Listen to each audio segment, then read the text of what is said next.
অফিসের কাজ নিয়ে বসেছি, কিন্তু মাথায় ওই একটা জিনিসই ঘুরপাক খাচ্ছে, তাই কোনোটাই ঠিকভাবে হচ্ছে না, করে উঠতে পারছি না। একটা ব্যাপার হলো, এখন দেখবে খেয়াল করবে ইউটিউবে, অন্তত আমি তো খেয়াল করেছি যে ইউটিউবে 3 ধরনের ভিডিও খুব ভালো মতো চলে। এক হলো তুমি রিচ হও, তাহলে তোমার ফ্যাসিনেটিং ল্যাভিশ লাইফ দেখাও, তাহলে তুমি খুব ভালোভাবে ভিডিও করতে পারবে, ভিউজ হবে। আরেকটা হলো লোয়ার মিডল ক্লাসে তুমি লাইফে স্ট্রাগল দেখাও, মানুষ সেটা দেখতে খুব পছন্দ করে, তাতে তুমি হিট। আরেকটা যেটা, সেটা সবচেয়ে বেশি ভয়ঙ্কর, সেটা হলো মিডল ক্লাস ফ্যামিলি।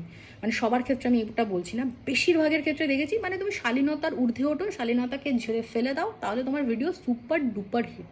কিন্তু এটা হচ্ছে মানে বয়স নির্বিশেষে, তুমি অল্প বয়সী, বেশি বয়সী, ম্যারিড, আনম্যারিড, ডাজেন্ট ম্যাটার, তুমি শালীনতাকে ঝেড়ে ফেলে দাও, তোমার ভিডিওতে মানে ইউটিউব দৌড়ে দৌড়ে আসবে ভিউজ দেওয়ার জন্য। এদের সেটা সবাই পারবে না। আমাদের মানে কিছু মানুষের, মানে কিছু মানুষ বলবো না, যারা এটা পারবে না তাদের জীবনে একটা এলওসি রয়েছে। আমরা লাইন অফ কন্ট্রোলের ওপাশে যেতে পারবো না, না যেতে চাই না, আমরা ওইভাবে কিছু করতে যাই, তাতে বাবা ঘিসটে ঘিসটে এগোবো, সেটাও অনেক ভালো, কিন্তু ওটা পারবো না পেরোতে।